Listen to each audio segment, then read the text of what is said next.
नाशिकमध्ये ठाकरेंच्या शिवसेनेला एक मोठा धक्का देत महानगर प्रमुख असलेले विलास शिंदे हे आज शिंदेंच्या शिवसेनेमध्ये प्रवेश करत आहे। शेकडो कार्यकर्त्यांसह विलास शिंदे हे आज शिवसेनेमध्ये प्रवेश करणार आहेत। 8 माजी नगरसेवक असतील, त्यासोबत अनेक माजी जिल्हा परिषद सदस्य असतील, पंचायत समितीचे सदस्य असतील, पद आणि मोठ्या कार्यकर्त्यांसह विलास शिंदे हे आज शिंदेंच्या शिवसेनेमध्ये प्रवेश करत आहे। आपण जर माझ्या मागे बघितलं तर शेकडो गाड्यांचा ताफा घेऊन मोठं शक्ती प्रदर्शन करत विलास शिंदे हे शिंदेंच्या शिवसेनेमध्ये प्रवेश करत आहेत। माझ्यासोबत स्वतः विलास शिंदे आहेत, त्याच प्रवेश करण्यासाठी निघालेले आहेत, मोठं शक्ती प्रदर्शन करताय। अण्णा, शिवसेनेतून आपण आज शिंदेंच्या शिवसेनेमध्ये जात आहे, शक्ती प्रदर्शन करत आपण गाड्यांचा ताफ्यांसह जात आहे, काय नेमका कारण? मी शिवसैनिक आहे आणि बाळासाहेबांच्या विचाराचा चालणारा शिवसैनिक आहे आणि गेली 30 वर्ष शिवसेनेमध्ये शिवसेने म्हणून काम करतोय।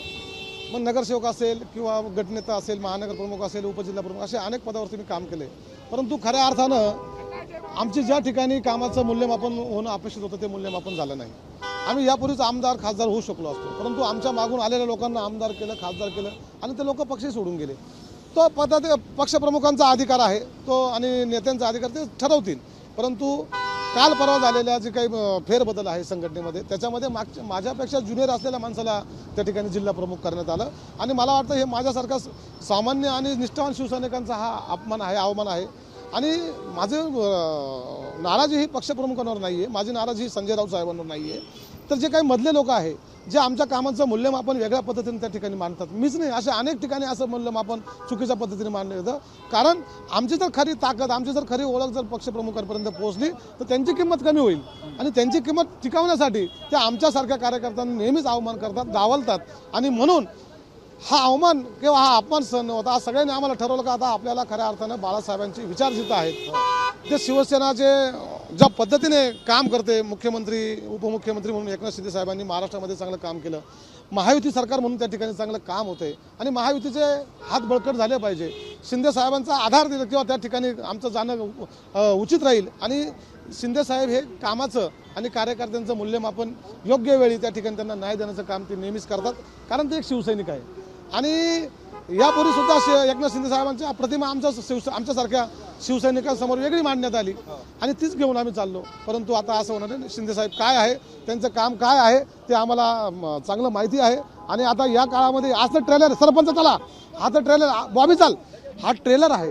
याच्यानंतर आपण भविष्यात बघा, हा नाशिक जिल्हा हा वंदनीय शिवसेना प्रमुखांच्या विचारांना मानणारा जिल्हा आहे। या जिल्ह्यावरती विशेष प्रेम शिवसेना प्रमुखांचं होतं आणि भविष्यात त्यांना अभिप्रेत असलेलं काम या ठिकाणी आम्ही नक्कीच उभं राहून चला। अण्णा, खरं तर आपण नाशिक महानगरपालिकेमध्ये गटनेता होता, एक मोठी जबाबदारी आपल्यावर होती, त्यानंतर आपलं नाशिक महानगर प्रमुख म्हणून आपण त्या ठिकाणी होता, काम केलं, लोकसभेला आपण त्या ठिकाणी शिवसेनेचे उमेदवार राजाभाऊ वाजे यांना निवडून आणलं।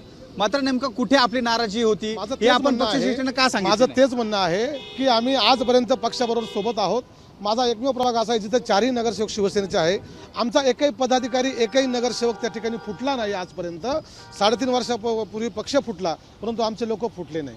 परंतु जर असं एवढा प्रामाणिक राहून जर तुम्ही जिल्हा प्रमुख, आपण बघितलं असेल लोकसभेच्या निवडणुकीत हेच जिल्हा प्रमुख जे आमचे मित्र आहे पण ते ज्युनियर आहे, ते शेवटच्या 4 दिवसा अगोदर प्रचारामध्ये आले, त्यांचं प्रमोशन केलं आणि आमच्यासारख्या निष्ठावान माणसाला त्या ठिकाणी दाबून ठेवायचं। आम्हाला त्या ठिकाणी आम्ही चांगलं पुढे मदत लागली, ताकद लागली का आम्हाला सांगायचं, सुधाकर बडगुजराला आम्हाला सांगायचं। सुधाकर बडगुजर असतील, आपण असाल, पहिल्या फळीतले जे नेते आहेत ते आपण होता, आपल्यावर सगळी जबाबदारी होती। आपण उत्तर महाराष्ट्रामध्ये देखील मोठ्या प्रमाणात शिवसेनेचे काम केलं आहे, पक्षाची बांधणीचं काम केलंय।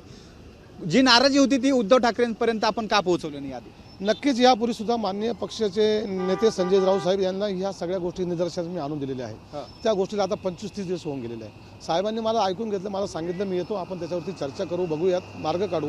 परंतु आज 25 दिवस झाले आणि या सगळं होत असताना, पक्षाचं काम त्या ठिकाणी चालू असताना, बैठका चालू असताना, त्या ठिकाणी महानगर प्रमुख म्हणून जर तुम्ही आमच्यावर जबाबदारी तर तुम्ही आम्हाला विश्वासात घ्या।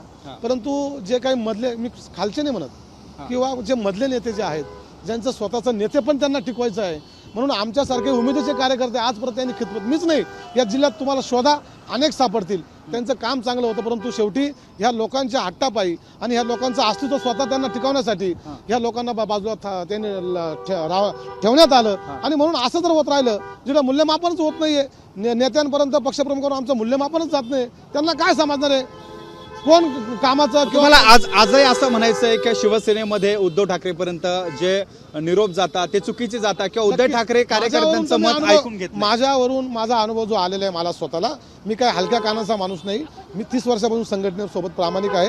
मी काय छोट्या मोठ्या पदावर नाराज होऊन जाणारा माणूस नाहीये, परंतु त्या ठिकाणी माझ्यावर कुठले आरोप पण नाहीये आणि मी एवढा मोठा पण नाहीये. परंतु आम्ही सामान्य कार्यकर्ते सगळे बघा, स्वयंस्फूर्तीने निघालेले, या हजारो गाड्या ज्या आहे खर्चाने निघालेल्या आहे. आम्हाला कुठलीच अपेक्षा नाही, फक्त आमचा स्वाभिमान, सामान्य माणसाचा स्वाभिमान दुखावला तर काहीतरी वेगळा इतिहास होतो आणि तो दुखावलेला आहे आमचा स्वाभिमान. आता आम्ही बघा, ये तो झाकी आहे, अभी बहुत कुछ बाकी आहे, हा ट्रेलर आहे, पिक्चर अभी बाकी आहे, येणाऱ्या काळात आपल्याला दिसेल. शेवटचा प्रश्न, शिंदेच्या शिवसेनेमध्ये आपण आज जात आहात, काय नेमकी अपेक्षा असणार आहे? शिंदेच्या शिवसेनेत जाते मी मूळ शिवसेनेत जातोय. जी न्यायालयाने ज्याला मान्यता दिलेली आहे, जनतेने त्यांना मान्यता दिलेली आहे. या महाराष्ट्रामध्ये 40 आमदार बाहेर पडले, पण 60 आमदार त्या ठिकाणी निवडून आलेले, म्हणजे जनतेने त्यांना स्वीकारलेलं आहे. याचा अर्थ तुम्ही बाळासाहेबांचे विचार तिथं आहे, त्या शिवसेनेत जातोय मी, जिथं स्वाभिमानचा शिवसैनिकांचा राखला जातो. शिवसैनिकांच्या पदाधिकाऱ्यांच्या नेत्यांच्या कामाचं मूल्यमापन व्यवस्थित होतं, त्या ठिकाणी मी जाते. मातोश्रीशी देखील आपला एक घनिष्ठ संबंध संपूर्ण नाशिककरांनी पाहिला. पण आता आपण हा निर्णय घेताय, उद्धव ठाकरेंना आपण या संदर्भात काय माहिती दिली होती? नक्की मी राऊत, आमच्याकडे एक पद्धत असते, पक्षाचे नेते राऊत साहेब त्यांना मी सगळ्या गोष्टी निदर्शनास आणून दिलेल्या आहे. मातोश्रीने नेहमीच आम्हाला त्या ठिकाणी उद्धव साहेबांनी प्रेमच दिलेलं आहे आणि भविष्यात आमचे संबंध वेगळे, परंतु आमचं मूल्यमापन, आमचं नाराजी खालच्या लोकांवरती, मधल्या लोकांवर, खालच्या नाही मधल्या लोकांवरती. तुम्ही निर्णय घेतला, तडकाफडकी आपली महानगर प्रमुख पदावरून तुम्हाला हटवलं, त्या ठिकाणी मामा राजवाडे यांना महानगर प्रमुख जबाबदारी दिली. हरकत नाही, अनेक पद यावेळेस बदलत राहतात, लोक बदलत राहतात. मामा राजवाडे चांगला माणूस आहे, नक्कीच त्यांचं माझं फोनवरती त्यांना मी शुभेच्छा दिलेल्या, त्यांच्या कामाला माझ्या शुभेच्छा आहेत, मला त्याबद्दल म्हणायचं नाही. परंतु आज जी वेळ माझ्यावर आली ती उद्या ते व्यक्त करतील, कारण माणूस जीव तोडून काम करत असतो, निष्ठावान माणूस हा जीव तोडून काम करतो. तुम्ही अजून म्हणताय की हे तो झाकी आहे, पिक्चर भी बाकी आहे, आणखी कोण कोण तुमच्या संपर्कात आहे? हा शिवसेनेला बाळासाहेबांना मानणारा जिल्हा आहे आणि इथं जे अनेक लोक असे आता ठाकरेंच्या शिवसेनेत असले, ऐका आता माझ्यासोबत संतोष गायकवाड आहे, नैना गांगुर्डेताई नगरसेविका आहे, राधाताई बेंडकुळे आहे, त्यांचे मिस्टर आहे, निवृत्ती इंगोले आहे, उषाताई बेंडकुळे आहे, उषाताई शेळके आहेत आणि निवृत्ती अण्णा इंगोले आहेत, स्वप्नील पाटील आहेत, त्यांच्या मिसेस आई पल्लवी पाटील आहेत, पंचायत समिती सोमनाथ फडोळे आहेत, जिल्हा परिषद सदस्य, असे अनेक लोक आहे. आता ही सुरुवात आहे ना, मी तुम्हाला काय सांगतो, ही सुरुवात आहे, हा ट्रेलर आहे, पिक्चर अभी बाकी आहे आणि येणाऱ्या काळात तुम्हाला पूर्ण पिक्चर मोठ्या स्कोपवरती पाहायला मिळेल. आणि या नाशिक जिल्ह्यावरती हा शिवसेनेचा बालेकिल्ला आहे. मग महानगरपालिका असू द्या, जिल्हा परिषद असू द्या, पंचायत समिती असू द्या, त्या ठिकाणी खासदारकी असू द्या, आमदारकी असू द्या, तुम्हाला हे शिवसेना आणि महायुतीचाच या ठिकाणी झेंडा फडकलेला दिसेल. नक्कीच हे होते विलास शिंदे, आज आपल्या कार्यकर्त्यांसह मोठं शक्ती प्रदर्शन करत हे सगळे कार्यकर्ते या ठिकाणी आता मुंबईच्या दिशेने रवाना होत आहे. येणाऱ्या काळामध्ये महायुतीचाच झेंडा जो तो नाशिक महानगरपालिकेवर फडकेल असा विश्वास देखील विलास शिंदे यांनी आपल्याशी बोलताना व्यक्त केला. कॅमेरामन किरण कटारेसह शुभम बोडके, एबीपी माझा, नाशिक. एबीपी माझा, उघडा डोळे बघा नीट.